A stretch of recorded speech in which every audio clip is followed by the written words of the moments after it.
ला सर्वात मोठी आणि महत्त्वाच्या बातम्या घेऊन आमची सगळी टीम जी आहे ती आपल्या महाराष्ट्रभरातल्या तमाम प्रेक्षकांसाठी उभी आहे। जालन्यामध्ये कमलेश खरे हे जिंकलेले आहेत। जालना पालिकेपाठोपाठ आता मीरा भाईंदर या ठिकाणाहून देखील काही दृश्य आपल्यापर्यंत येत आहेत। दृश्यांच्या माध्यमातून जाणून घेऊयात काय त्या ठिकाणी सुरू आहे। थेट जाऊयात मीरा भाईंदरच्या या दृश्यांमध्ये।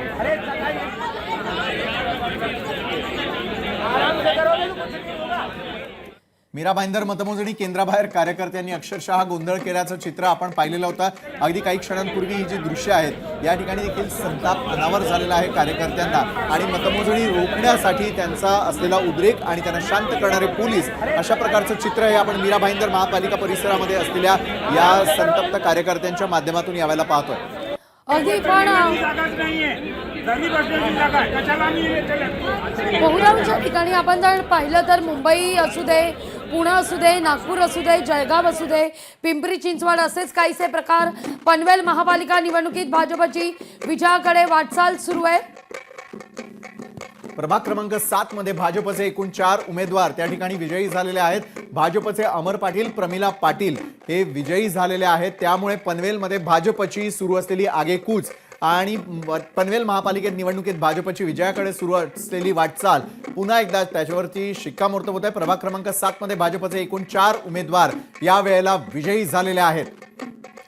तर जालन्याची आणखीन एक महत्त्वाची बातमी, भाजपचे अशोक पांगरकर हे विजयी झालेले। जालन्यामध्ये भाजप आतापर्यंत 16 जागेवर विजयी आहे। भाजपमधली सगळ्यात महत्त्वाची ही बातमी आपण पाहतोय, भाजपचे 4ही उमेदवार विजयी आहेत। या घडीची महत्त्वाची ही अपडेट, जालना भाजपचे अशोक पांगरकर हे विजयी होताना दिसत आहेत। भाजपने या ठिकाणी खातं उघडलेलं आहे। 16 जागांवर भाजप लीड, तर मालेगाव भाजपचे 4ही उमेदवार मालेगावमध्ये विजयी झालेले आहेत। प्रभाग क्रमांक 9 मध्ये उमेदवार आघाडी घेताना दिसत। मालेगावमध्ये वेगळं चित्र विशाल आपल्याला पाहायला मिळत आहे। खरोखर आहे, मालेगाव जर आपण पाहायला गेलं मुस्लिम बहुल असलेल्या भागामध्ये देखील मात्र आता भाजप मुसंडी मारताना दिसून येत आहे। मालेगावमध्ये भाजपचे एकूण 4ही उमेदवार हे आघाडीवरती आहेत। खरं तर आश्चर्याची ही बाब आहे। बरं, यापूर्वीच आपण बघितलेलं होतं की अनेक फॅक्टरवरती यंदाच्या निवडणुका लढल्या गेलेल्या होत्या। धुळ्यामध्ये देखील महापालिका निवडणुकी संदर्भातले अपडेट आपल्यापर्यंत येताना दिसत आहेत। धुळे महापालिकेमध्ये काय करिश्मा झाला, तर प्रभाग 5 मध्ये भाजपच्या माजी महापौर प्रतिभा चौधरी या विजयी झालेल्या आहेत। राष्ट्रवादी काँग्रेस पक्षाच्या उमेदवाराचा त्यांनी पराभव करत या ठिकाणी सरशी मारलेली आहे।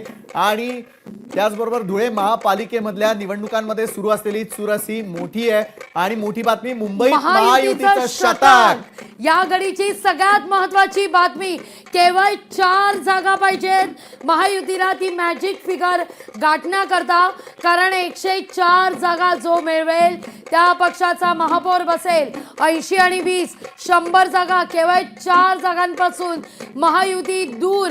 या घडीची सगळ्यात महत्त्वाची बातमी, महायुतीनं सेंचुरी ठोकलेली आहे। मुंबईमध्ये अतिशय महत्त्वाचं यश आपल्याला महायुतीचं या ठिकाणी दिसतंय।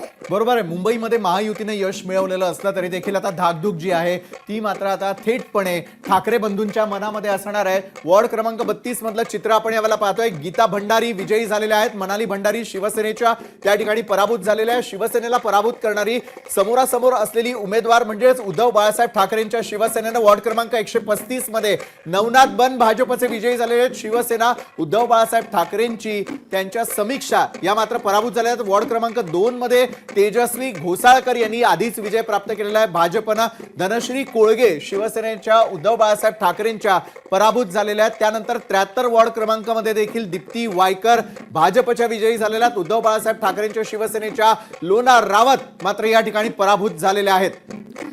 तर या घडीची आणखीन एक महत्त्वाची बातमी, अमरावतीच्या उमेदवार सचिन मेंढे यांचा विजय झालेला आहे। रवी राणांच्या युवा स्वाभिमान पक्षाचे उमेदवार विजयी। आतापर्यंतचे विजयी कल आघाडी जर पाहिली तर लोकशाही मराठीचा एक्झिट पोल खरा ठरताना दिसतोय। समाधान सरवणकर पराभूत, योगिता गवळी देखील पराभूत।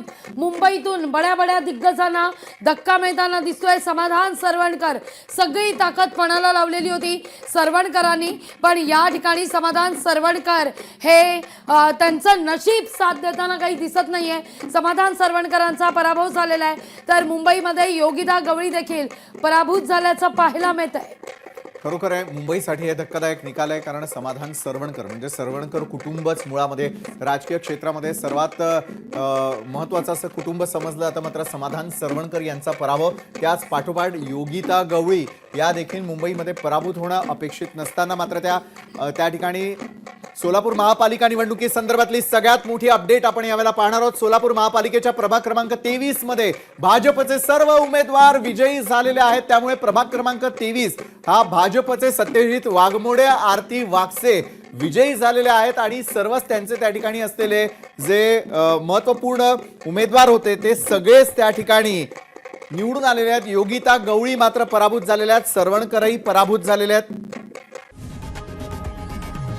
लोकशाही मराठी ऐका, पहा, जागरूक रहा.